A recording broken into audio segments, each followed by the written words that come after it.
ओम शांति 15/5/2021। शिव भगवान उवाच मीठे बच्चे तुमे माने एठा को आत्मा अनुभूति करबा पाई आसीछ। तेणु तुमे निजको आत्मा माने करी परमात्मा पितांक ठारू शुण देही अर्थात आत्मा अभिमानी स्थिति रे रहिबा अभ्यास कर। प्रश्न अछि केबे केबे पिलामानंकु केही केही पचारुछंती तुमे आत्म साक्षात्कार करिछ, तेबे तुमे सेमानंकु केउ उत्तर देव? आजिर उत्तर अछि सेमानंकु कुह हाँ मु आत्म साक्षात्कार करिछि। आत्मा ज्योतिर्बिंदु स्वरूप अटे। आत्मा रे ही भल बा मंद संस्कार रहिछि। आत्मा विषय रे संपूर्ण ज्ञान एबे मोते मिली जाइछि। जे पर्यंत आत्मार साक्षात्कार करि नथिली से पर्यंत देह अभिमानी थिली। एबे मोते परमात्मा द्वारा ईश्वरानुभूति एवं आत्मानुभूति होई जाइछि। गीत अछि न वह हमसे जुदा होंगे। ओम शांति। मधुर आत्मिक संतान माने एही गीत को सुनिले। आत्मिक पिला माने शरीर द्वारा कथा कहउछंती। एभली केही केबे कहिबे नाही जे आमे साधु संतंक पाए जीवन देई देबु। पिला माने जानिछंती आमको बाबांक सहित घर को जीवार अछि, एही शरीर को छाड़िबार अछि। सेथिपाई कहउछंती जे एही शरीर को छाड़ी आमे बाबांक साथी रे चाली जिबा। बाबा मध्य आसुछंती नै जिबा पाए। एहा बुझिबार कथा। पिला माने डाकुछंती आम भली पतित मानंकु आसी पवित्र कर। तेबे मु कण करिबी? एठारे तो छाड़ी दे जिबी नाही। एही सारा दुनिया पतित अटे। तेणु एही पतित दुनियारू पवित्र दुनिया को नहीं जिबा पाए बाबा आसीछंती। आम आत्मा मानंकु बाबा साथी रे नहीं जिबे। एही सारा दुनिया ही बिकारी एकथा मध्य तुमे जानिछ। तुमे जदि काहाको बिकारी पतित बोली कहिब तेबे बिगिड़ी जिबे। मनुष्यंकु बहुत कायदा रे बुझाइबा को हेब। केवल एक बाबांकर ही महिमा करबा को हेब। एबे तुम मानंकु ज्ञान मिलिछि, बहुत भाबी चिंती कथा कहिबार अछि। जेउठी देखुछ ओलटा प्रश्न करुछंती तेबे कुह मु एते भल भाबरे जानि नाही। आमर बड़ भौणी आसिले उत्तर देबे। तुमे कहूछ शिव बाबा बुझाउछंती भगवान उवाच मनुष्य समस्ते पतित अटंती। भगवान तो पतित होई पारिबे नाही। पतित पावनंकु समस्ते डाकुछंती कारण निजे पतित अटंती। देहधारी मानंकु भगवान कुहा जाई पारिबो नाही। भगवान निराकार शिवंकु ही कुहा जाउछि। शिवंकर मंदिर मध्य बहुत अछि। प्रथमे जदि एही गोटिए कथा को बुझी जिबे तेबे स्थायी भावे रही पारिबे। प्रथमे कुह शिव भगवान उवाच। शिव बाबा कहउछंती जे केवल मोते मने पकाओ। तांकर तो निजर शरीर नाही। ब्रह्मा विष्णु शंकरंकर मध्य निजर सूक्ष्म शरीर अछि, जहाकी स्पष्ट भावे देखि हेबो। शिव बाबांकु देखि हेबो नाही। तांकु ही कुहा जाउछि परम पिता परमात्मा। तुमे मध्य कहिब मु आत्मा गोटिए शरीर छाड़ी अन्य एक शरीर धारण करुछि। तुमे निज आत्मार साक्षात्कार करिछ। भक्ति मार्ग रे साक्षात्कार करिबा पाई नवदा भक्ति करिथांती, किंतु भक्ति मार्गर आत्मा केबे हेले आत्मा साक्षात्कार करि नाहांती। ताहा की प्रकार जिनिस एकथा बिल्कुल जानि नाहांती। केवल कहउछंती आत्मा निराकार अटे। कथावार्ता तो आत्मा करिथाए, संस्कार मध्य आत्मा रे रहिथाए। आत्मा बाहरी गला परे ना आत्मा ना शरीर कथा कही पारिब। आत्मा को परम पिता परमात्मांकर साक्षात्कार किपरि होई पारिब? मनुष्य तो निजको ही जानी पारु नाही बा देखि पारु नाही। जदिओ कहउछंती चमकता है अजब सितारा, अर्थात वृकुटी मझिरे गोटिए विचित्र तारका चमकुछि। किंतु एकथा काहाकू जना नाही जे आत्मारे 84 जन्मर पाठ निर्धार्य होइछि। मनुष्य बिल्कुल देह अभिमानी होई रहुछंती। एबे बाबा कहउछंती देही अभिमानी हुओ, निजको आत्मा मने करी मो द्वारा सुन। सुनिला बाला आत्मा अटे, तेणु आत्मा को सुनाइला बाला परमात्मा हेबा उचित। मनुष्य को मनुष्य ही बुझाई थांती। आत्मार ज्ञान काहारी को जना नाही।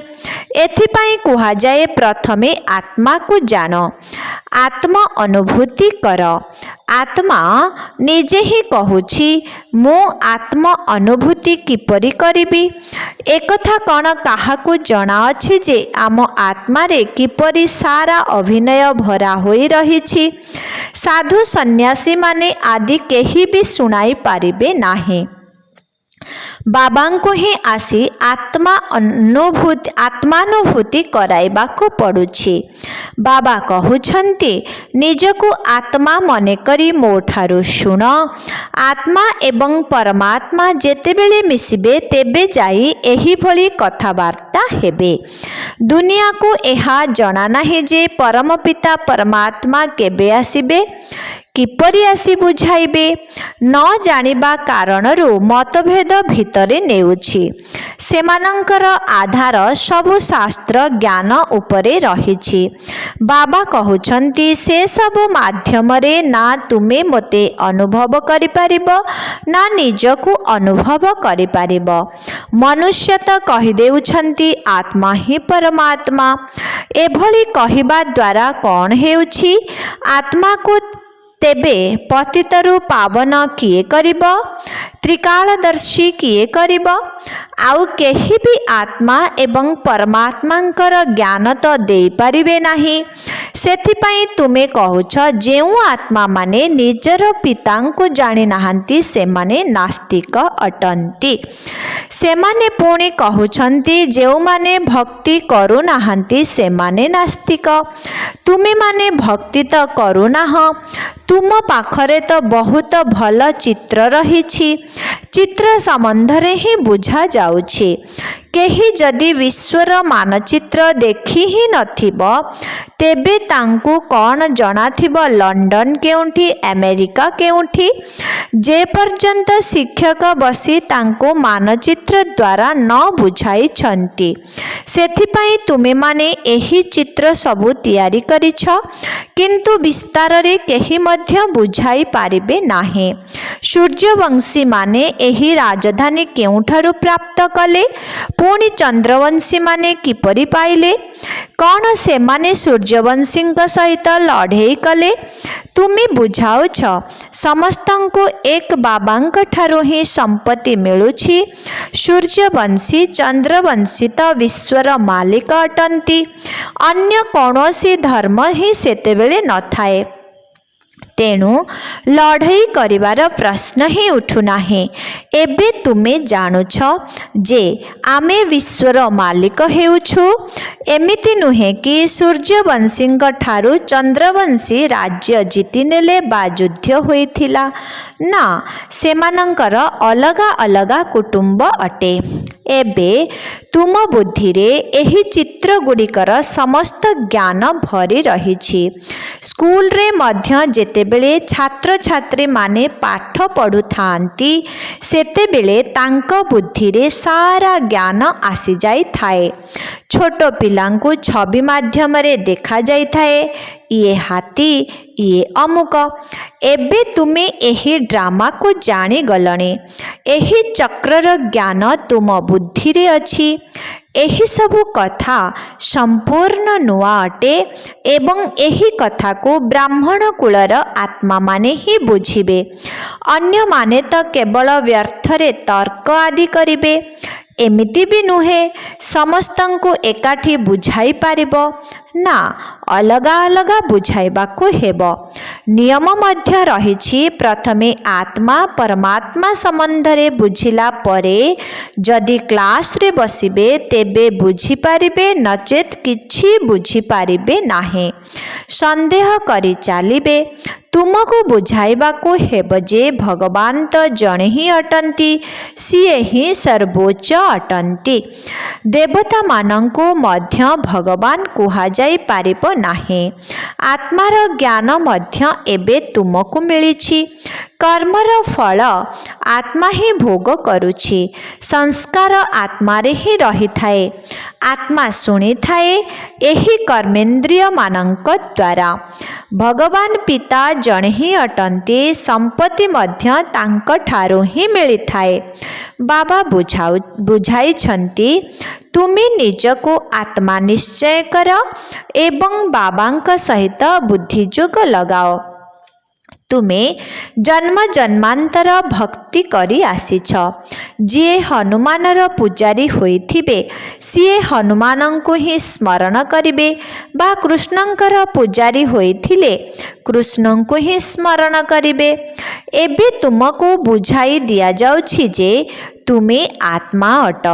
तुमर पिता परम पिता परमात्मा अटंती। तांको मने पकाइबा द्वारा ही तुमको पितांकर संपत्ति मिलिबो। जेहेतु आमर पिता स्वर्गर रचयिता अटंती तेणु निश्चित आमे स्वर्गरे रहिबा उचित। भारत स्वर्ग थिला एबे त स्वर्ग ही नाही जेउठी राजत्व करिबो। एही नर्क दुनिया रे तो रावणर राजत्व चलीछि। आमर राजधानी किपरि चलीथिला पुणी किपरि तळकु खसिले केही भी जानी नाहांती। एबे तुमे जानिछ पुनर्जन्म नेई नेई आमको तळकु खसिबाको ही हेबो। एबे पुणी बाबा कहउछंती मोते मने पकाओ तेबे तुमे पवित्र हेबो ओ तुमको स्वर्गर संपत्ति मिलिबो। जेहेतु आमे बाबांकर हेउछे तेणु बाबांकर संपत्ति मिलुछि। किंतु जे पर्यंत तमो प्रधान रु शतो प्रधान न होइछ जोग बल द्वारा पवित्र न होइछ से पर्यंत संपत्ति मिली पारिबो नाही। बाबा कहउछंती मोते स्मरण करिबा द्वारा तुमर विकर्म विनाश हेबो। तुमे विकर्माजित होई जिवो मु एहा ग्यारंटी देउछि। एहिपरि बुझिबाकु पड़िथाए। केही तो सहजरे बुझिबे एहिपरि बुझाइबाकु पड़िथाए। केही तो सहजरे बुझिबे आउ केही तीक्ष्ण बुद्धि संपन्न मध्य थांती जिए कि उच्च स्वर रे तर्क करिबाकु लागी पड़ंती। केही ना केही विघ्न पकाइला बाला बाहरी पड़ंती। जदि केही गंडगोल करंती तेबे कहिबा दरकार एकांत समय रे आसी बुझ। एठिकार नियम रहिछि जे 7 दिन भट्टीरे रही बुझिबा दरकार कारण एहा नूतन ज्ञान होइथिबारु मनुष्य द्वंद्वरे पड़ी थांती। जदि कौनसी स्थान रे नुआ सेंटर खोला जाउछि तेबे सेठारे कौनसी बुद्धिमान संतान थिबा दरकार जिए कि समस्तंको बुझाई पारिबे। भगवान तो समस्तंक पई जणे ही अटंती। सबु आत्मा भाई भाई अटंती। परमात्मा समस्तंकर पिता अटंती। जदि डाकुछंती हे पतित पावन आस तेबे सिए निश्चित पवित्र अटंती। सिए केबे पतित हुअंती नाही। बाबा ही आसी पतितंकु पवित्र करिवे। सत्य जुगरे समस्ते पवित्र थिले कली जुगरे समस्ते पतित अटंती। पतित अनेक अछंती किंतु पवित्र बहुत कम थांती। समस्ते तो सत्य युग को जीवे नाही। जो माने पतितरु पवित्र हेउछंती सेही माने पवित्र दुनिया को जीवे। बाकी समस्ते निर्वाण दुनिया को चली जीवे। एक कथा मध्य तुमे जानिछ जे सारा दुनिया एठाकू आसी बाबांकर श्रीमत नेबे नाही। यह बहुत कष्टकर काम। तुमे सारा दुनिया को श्रीमत दे पारिब। एबे समस्तंकर विनाशर समय अटे। विनाश तो समस्तंकर हेब। कौनसी विशृंखला न करी शांति रे सुनिबा पाई एही कथा बहुत कायदारे कहिबा दरकार। प्रथमे तो बाबांकर परिचय देवा दरकार। शिव बाबा ही पतित पावन अटंती। सिए ही बुझाउछंती। गीतारे मध्य एही अक्षर प्रसिद्ध अटे। पतित पावन बाबा ही कहउछंती जे मोते स्मरण कर तेबे तुमर विकर्म विनाश होइजिब। गीता सहित एही कथार संबंध रहिछि। शिव बाबा कहउछंती मोते मने पकाओ, मु सर्वशक्तिमान पतित पावन अटे। गीता ज्ञानदाता ज्ञानर सागर अटे। गीतार अक्षर तो रहिछि ना। केवल से माने कहउछंती कृष्ण भगवान उवाच, तुमे कहूच शिव भगवान उवाच। भगवान निराकार अटंती। सी केबे पुनर्जन्म नियंती नाही। अलौकिक दिव्य जन्म नेई थांती। सी निजे आसी कहउछंती मु साधारण वृद्ध शरीर रे आसुछि जाहाको ही भागीरथ बोली कहउछंती। ब्रह्मांक द्वारा ही रचना रचुछंती बा संतान सृष्टि करुछंती। तेणु एहांकर नाम ब्रह्मा रखा जाइछि। व्यक्त ब्रह्मारु पुणे पवित्र अव्यक्त फरिस्ता होई जाउछंती। बाबा केवल आसुछंती पतित मानंकु पवित्र करिबा पाई। तेबे निश्चित पतित दुनिया पतित शरीर रे ही आसिबे। एहा विस्तार रे बुझिबा कथा। प्रथमे तो बुझाइबा दरकार। भगवान कहउछंती कल्प पूर्व भली मोते मने पकाओ तेबे तुमर विकर्म विनाश हेब। पतितरु पवित्र हेबाको पड़िब। गायन मध्य करुछंती हे पतित पावन आस। गंगा तो एहिठारे अछि। तथापि जदि तुमे पतित पावन कहि डाकुछ तेबे निश्चित अन्य केउ स्थानरु आसिबे। पतित पावन आसुछंती केवल पतितरु पावन करिवार अभिनय करिबा पाई। बाबा कहउछंती तुमे माने पवित्र थिल पुणी तुम आत्मारे विकार रूपी खाद मिसी जाउछि जाहाकि जोग बल द्वारा ही बाहरिब। तुमे पवित्र होई घर को जीव पुणी पवित्र दुनिया को ही आसिब।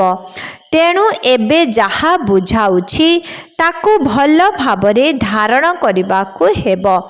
आमे तो केवल सर्वोच्च बाबांकर महिमा करुछु। बेहद्र बाबा बुझाउछंती तुमे 84 जन्मर अभिनय करी करी केते पतित होई जाइछ। प्रथमे पवित्र थिल एबे पतित होई जाइछ। पुणी स्मृतिर यात्रा रे रहिले तुमे पवित्र होई जिव। भक्ति मार्ग आरंभरु तुमे सीढ़ी रे तळकू खसी खसी आछिछ। एहा तो बिल्कुल ही सहज कथा। एही कथा पिलामानंक बुद्धि रे पक्का हेबा दरकार। सकाळु उठी विचार सागर मंथन करिबा दरकार। पुणी जिए भी आसिले तांको बुझाइबा दरकार। मुरलीर मुख्य पॉइंट्स नोट करी पुणी ताकू पुनरावृत्ति करिबा उचित। एहा द्वारा हृदय मध्यरे पक्का होई जिवो। प्रथमे मुख्य कथा हेला बाबांकु मने पकाइबा। बाबा ही कहउछंती मनमना भव, मोते मने पकाओ तेबे विकर्म विनाश हेब। एबे कर बा न कर तुम इच्छा। बाबांकर आज्ञा तो मिली जाइछि। जदि पवित्र दुनिया को जीवार अछि तेबे पतित दुनिया रे बुद्धि लगाइबा उचित नुहे। विकारग्रस्त हेबार नाही। ज्ञान तो बहुत मिलुछि। अच्छा, मीठे मीठे शिखिलधि संतान मानक प्रति माता पिता बाप दादांकर मधुर स्नेह भरा स्मृति एवं सुप्रभात। आत्मिक पितांकर आत्मिक संतान मानंकु नमस्ते। आत्मिक संतान मानंकर आत्मिक पितांकु ओम शांति। नमस्ते नमस्ते नमस्ते नमस्ते। ओम शांति। धारणा पाए मुख्य सार। पहला पॉइंट, सकाळु सकाळु उठी विचार सागर मंथन करबाकू हेबो। बाबा जहा सुनाउछंती सेगुड़िकू नोट करी पुनरावृत्ति करबाकू हेबो एवं अन्य मानकू सुनाइबाकू हेबो। समस्तंकु प्रथमे बाबांकर परिचय देबाकू हेबो। 2 नंबर, पवित्र दुनिया को जीवा पाई हेले निजर बुद्धि जोग एही पतित दुनिया ठारू विच्छिन्न करदेबाकू हेबो। आजिर वरदान अछि, मानसिक शक्तिर महादान द्वारा प्रत्येक संकल्पर सिद्धि प्राप्त करुथिबा मास्टर सर्वशक्तिवान हुआ। मानसिक शक्तिर महादान द्वारा प्रत्येक संकल्पर सिद्धि प्राप्त करुथिबा मास्टर सर्वशक्तिवान हुआ। जेउ पिलामाने संकल्प द्वारा शक्तिर दान करिथांती सेमानंकु मास्टर सर्वशक्तिवान हेबार वरदान मिलिथाए। काहेकिना श्रेष्ठ संकल्प आधार रे शक्ति गुड़िकु दान करिबा द्वारा निजर संकल्प रे एते शक्ति जमा होई जाए जहाँकि प्रत्येक संकल्पर सिद्धि प्राप्ति होई थाए। सेमाने निजर संकल्प को गोटे सेकेंड रे जेउठारे इच्छा सेठारे लगाई पारिबे, कारण संकल्प सेमानंकर अधीन रे रही थाए। सेमाने निजर संकल्प उपरे विजयी होइथिबा कारणरू चंचल संकल्पधारी आत्मा मानंकु मध्य अल्प समय मध्यरे अचल बा शांत करिदेई पारिबे। आजिर स्लोगन, निरंतर एकमात्र बाबांकर संगरे रहिबा द्वारा। निरंतर एकमात्र बाबांकर संगरे रहिबा द्वारा संग दोष ठारू रक्षा मिली जीव। ओम शांति।